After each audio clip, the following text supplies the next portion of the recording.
But I should say that you have been. This is your 12th album coming out. Yep. You want to give us the name of the album? Yep. It's Admiral Crumple, Dark Sentences, and you can get it. It's out now. You can buy it on iTunes, cdbaby.com, and undergroundhiphop.com. And it also features Just a Lot from Jedi Mind Tricks. That's great. Yeah, you've had a lot of collaborations in the past, and you're with your other albums. You've worked with Pumpkinhead, Cool Keith, Cage, Sean Strains, Just Allah. That's the person now that you're working with. How's that worked out? How do you go about doing that? Must Doing feel all the pretty good. Yeah. Must feel pretty good to be working with big names like that. Yeah, it's cool. It's just kind of like I did it through just kind of like reaching out to the artists. I was a fan. I am still a fan of most of those artists, and then I kind of just reached out to them somehow. Usually it was kind of like I would meet them when they come at a show in Toronto, so we kind of built from there, and then I got their contact, and then we would converse and communicate like that, like through the internet or whatnot, and then do a song. Pumpkinhead I'm so cool with. I saw, and a lot of them, all of them are. I have no problems with any of them. Basically, I saw Pumpkinhead just last week. He was in the King of the Dot, the battle that was just this Saturday, and I was just kind of chilling with Pumpkinhead. But yeah, features are cool and stuff, but people also got to know that it's kind of like I've recorded, I think, like 5 albums before I did any features. So I was kind of like Admiral Crumple, the solo artist first, and then the features was kind of just like me wanting to collaborate and make it like a true collaboration, like really kind of like take the best of them, the best of me, and create something completely different. That's awesome, man. That's really good. So the new album has a bit of a history behind it, or you've had some, let's say there was some controversy around the album. You and a friend, you and the other producer kind of had a falling out and making back up again afterwards. You want to talk about that a little bit? Yeah, what happened with that was there was an original producer. He approached me to produce the whole record first, and this is somebody that I've known for well over, I think, 15 years. And he's like one of my best friends, and he makes hip-hop as well, and I do, and he always wanted to produce an album for me. So he approached me, so then we started working on it, and we had a visionary thing, and we were really working on it, and it was pretty much finished.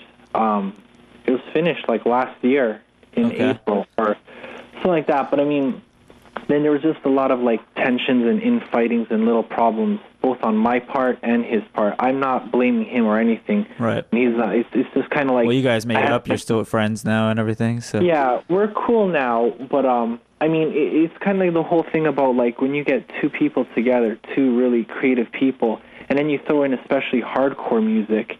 It's really tough. Like it's not like people see it seems. Like, I imagine so many bands and stuff, they break out, but at least our friendship is somewhat maintained, but it's not, we're not really close.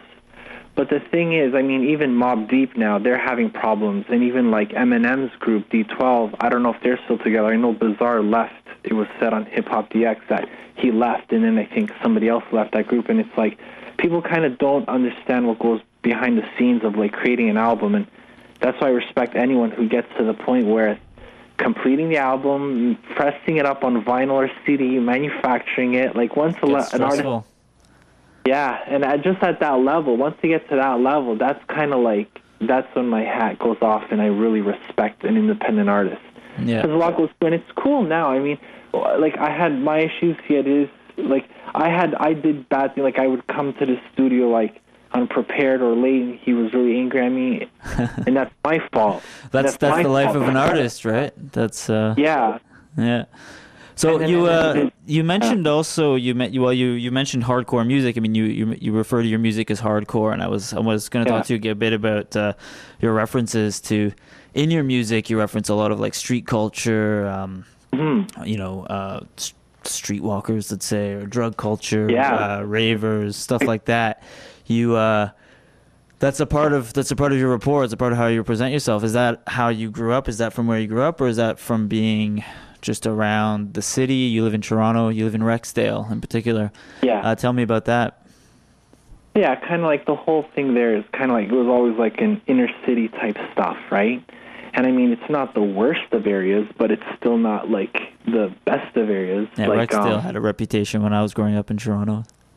Yeah, even in high school, there was a murder in my building, and I didn't know. And the next morning, I was just going to school, and I ran down a bloody stairwell, like where it happened, and I didn't know. Once I got to the first floor, there was all like the police tape, like, "Oh, don't enter." And I'm thinking, why didn't they put this on my floor? Because I just ran down it all. I seen blood splat, and I mean, there was things like whatever, drugs and this that, but it's funny too because we had wild stuff. Like there was this guy once. And that was like our kind of hood, and we were always hanging out, always freestyle, party, whatever. There were girls, this, that. And I mean, like, there was one time one dude, like, he was like doing some hostage thing, supposedly, and he was supposedly like waving a gun at everyone. It was all like, he was waving a gun outside his window at everyone. And like and this was like at like 10 o'clock at night on a hot summer day, and the whole like Toronto SWAT team came, and they were like, SWAT people with like guns like pointed towards this guy, and it was wild. And this is when you were a kid? Yeah, no, this was when I was like a teenager. Okay. Like, so, and it was funny because it was funny because I have a weird perception. So things like that is kind of like, it was kind of hood, but then it was kind of like almost like drama and like Hollywood type stuff. It was just I was just taking all the excitement from that. But the whole thing with the streetwalkers and street kids, I even have a song called Street Girl. That's the thing, like, I don't know why that stuff fascinated me, like, and I doesn't really anymore. I'm trying to move away from it because people are always telling me, like, why are you always writing about that stuff, but I don't know. It's just... But your music is still fairly dark, and... Yeah, it's always been, yeah. And it's just the way kind of, like, I vent my fears, because, like, I had issues with anxiety, and that's kind of just... My music is like how I vent and like all those emotions, so then I kind of just get it out of me, and then it's back to like peace and love and like just trying to do my goals. So it's kind of like, it's so therapeutic because I get it all out of me, and then I just end up achieving stuff. And then like even now, like I'm so happy with this album, and just it came out, and I mean, and that's positive, but it's cool that I got to this level because it's like getting out of that fear first. And then once you move through that, then it's like the achievements start happening. Cool. Well, I wanted to ask you also then in regards to your relationship to other musics and other cultures, like rap music. I've heard tracks where you've incorporated like more electronic elements, like glitch, or not even 8-bit kind of samples and stuff in your music, and you reference rave culture and stuff. And how does that influence your music? Do you take that on? Yeah, of course. I mean, I even grew up, first off, on, like, punk rock and, like, heavy metal, like, Metallica, even, like, in my building here. Like, it was always Metallica mainly because of my brother, his influence. But then, like, even, like, Guns N' Roses or, like, whatever else people are listening to here. But then, like, the hard metal, like, Sepultura, and then, like, punk rock, like, Dirty Rotten Imbeciles, Slayer. And then I just really like punk. In grade 8, in 1994, 93, in grade 7 and 8, I had a cassette tape that was, one side was the Sex Pistols, Nevermind the Bullocks, and then the flip side was like Red Man. Right. And that's what it was. And the so it was always melding of like influences. Yeah, it was always punk rock and hip hop, and then I was always gravitated to the hardcore stuff because Red Man was hardcore, and then like everything else, like, and then even Toronto groups like Killcore, Politically Incorrect, and Tire Kickers, and whatever those Toronto bands. Like, that I used to go to those shows when I was like that young as well. So that's the kind of whole thing, like skateboarding. And then I even went to raves all the time, and then like all the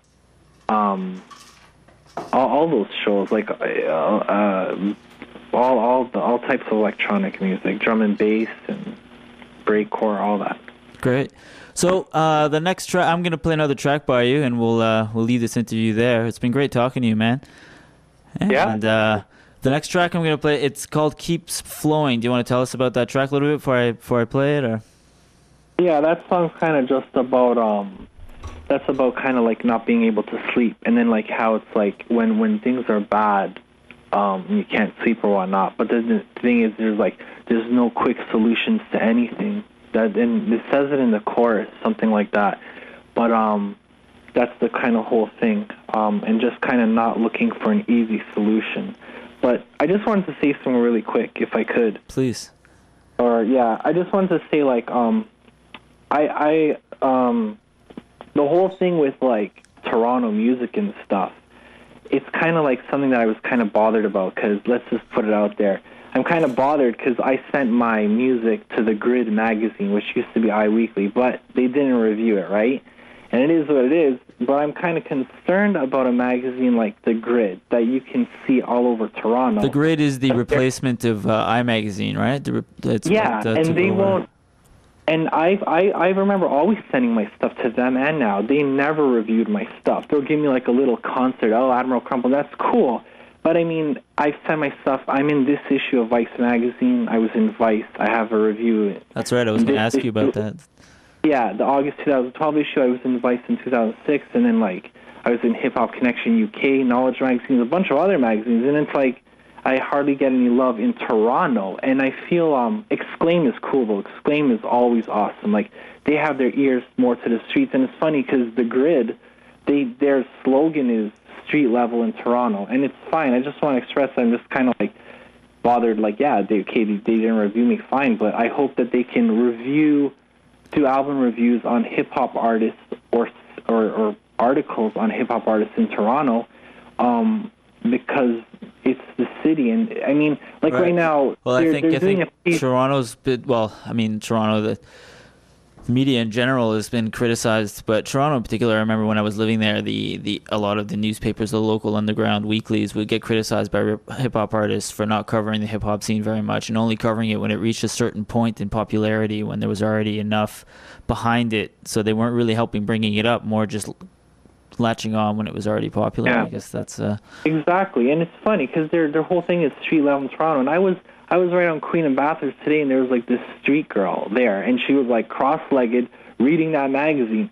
What's she going to read in that magazine? They're talking about, like, dining in, like, Toronto's classiest restaurants. They should put articles of, like, whatever. Maybe they do, like, punk rock, that maybe because those street kids go to punk shows and stuff. But, I mean, for hip-hop artists, they should put stuff, because they have a whole editorial piece right now about the Bare Naked Ladies and their hit, Gordon. Their hit Gordon, which is like 10 years old, and they're doing more like a read. Like, and it's like this thing. Oh wow, like they have this whole article on their front page saying how this is so great, and it's like don't they have? Do they know? Does the Grid know that there's like so many artists out there like fiending for publicity and press, right? And it's just like they're reviewing that like they could be reviewing something much better, more valuable to the city.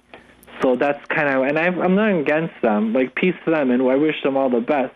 But even more respect to like Exclaim magazine for setting me up with stuff. And I just hope that the Grid goes forward and gives people like interviews, whole artists and all this stuff, like reviews, interviews, all that stuff, like pieces on them. So yeah, well, there it is.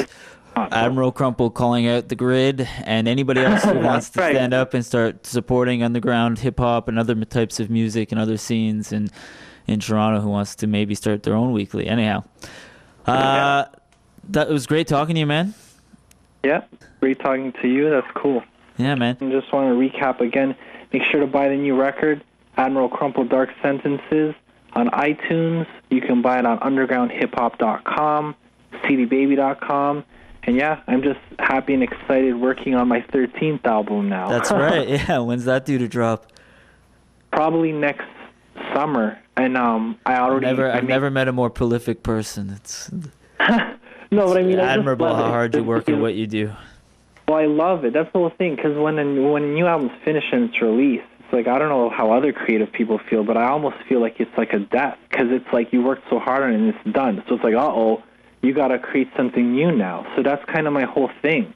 Like, I just got to keep going because I just have more stuff to put out, and I don't want to stop. Like, I just feel like the creative energy has to keep going. Like, you can't just be like, okay, this is done. No, it's like, now there's new goals, and I'll set a new thing and work with new artists and so on. Fantastic, new beat, man. new lyric, all that.